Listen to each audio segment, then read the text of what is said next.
In part A, we are being asked to find the first derivative of f of x. So we need to remember that d by dx of x to the n is nx to the n minus 1. We bring the power down and we subtract 1 from the power. If there's a constant in front, then we just sort of multiply by that at the end.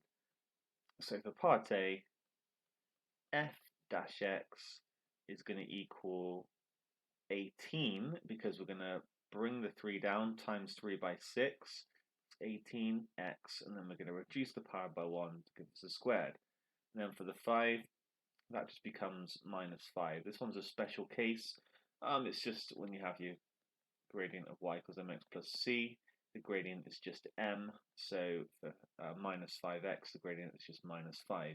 Or we can look at it, bringing the power down, the 1, and then making it x to the 0, which again becomes just 1, so we're left with minus 5. For part B, we're finding the second derivative, so we just differentiate the first derivative, and we are going to bring the 2 down, multiply by 2 to give us 36x, and then the constant is going to disappear, because when you have a graph, if the graph is like a y equals minus 5, then it has a gradient of 0, so that just goes.